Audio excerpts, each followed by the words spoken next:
இன்று நான் உங்களுக்கு ஒரு கதை சொல்லப் போகிறேன். நமது முதுமலைக் காட்டில் சிங்கம் தவிர மற்ற எல்லா விலங்குகளும் உள்ளன.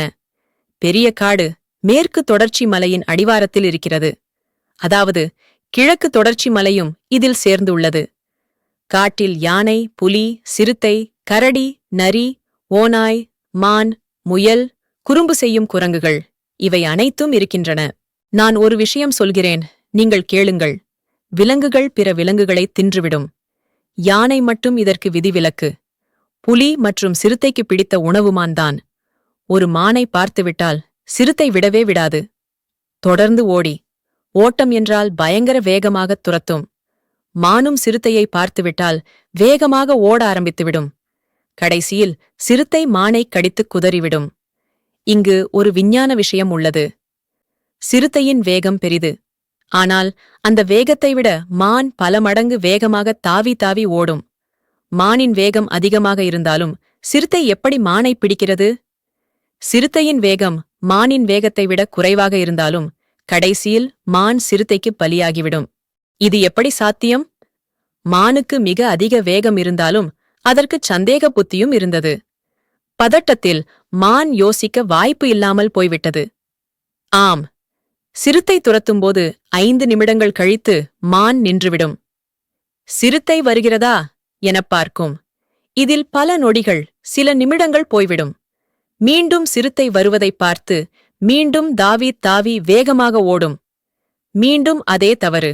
மான் நின்று சிறுத்தை வருகிறதா எனப் பார்க்கும். சிறுத்தை பக்கத்தில் வந்துவிட்டதை பார்த்து மான் கலங்கி ஓட்டமெடுக்கும். அடுத்த முறை மான் நின்று பார்க்கும்போது சிறுத்தை மானை கவ்விவிடும். மானுக்கு வேகம் அதிகமாக இருந்தும் பதற்றத்தில் நின்று சிறுத்தை வருகிறதா எனப் பார்ப்பதில் நேரம் வீணாகிவிடுகிறது. மான் என்ன செய்திருக்க வேண்டும்?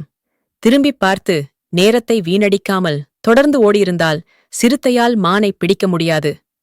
ஆம், நாம் இலக்கை நிர்ணயித்துவிட்டால் அதிலிருந்து இம்மி அளவு கூட விலகாமல் தொடர்ந்து செயல்பட வேண்டும். மான் திரும்பிப் பார்த்து நேரத்தை வீணடித்ததால் தனது உயிரையே விட்டது. எனவே வாழ்க்கை பயணத்தில் மானாக இருக்காதீர்கள். சிறுத்தை போல் இடைவிடாமல் முயற்சி செய்தால் நிச்சயமாக நம்மை வெற்றி வந்து சேரும். This video is sponsored by SBO Digital Marketing. Skip பண்ணாதீங்க, பெரிய தப்பு. தினம் 300 ரூபாய் சம்பாதிக்க அரிய வாய்ப்பு. இன்ஸ்டாகிராம், ஃபேஸ்புக் பயன்படுத்த தெரிந்தால் போதும் content post and content publishing மூலமா தினம் 300 ரூபாய் சம்பாதிக்கலாம். இந்த வேலை செய்ய 5 நிமிடம் போதும். Work training support, group communication support, all language customer live chat support, முக்கியமா சொந்தமா ஒரு பிசினஸ் ஸ்டார்ட் பண்ற அளவுக்கு உங்களால கற்றுக்கொள்ளவும் முடியும், சம்பாதிக்கவும் முடியும். இந்த வேலை வாய்ப்பு வழங்குவது 5 வருடத்திற்கு மேல ரன் ஆகிட்டு இருக்க நம்ம தமிழ்நாட்டு company school of business organisation private limited. மேலும் விவரங்களுக்கு டிஸ்கிரிப்ஷன்ல கொடுத்திருக்க நம்பருக்கு வாட்ஸ்அப் பண்ணுங்க. அன்புள்ள குழந்தைகளே, கதை உங்களுக்கு நிச்சயமாக பிடித்து இருக்கும். அடுத்த முறை வேறு ஒரு கதையுடன் சந்திக்கிறேன். நீங்கள் ஆமை முயல் கதை கேட்டிருப்பீர்கள். அதேபோல்தான் முயலின் கர்வம் எல்லாம் மானுக்கு இல்லை. ஆனால் இடைவிடாமல் ஓட வேண்டும் என்று அது தெரிந்து கொள்ளவில்லை.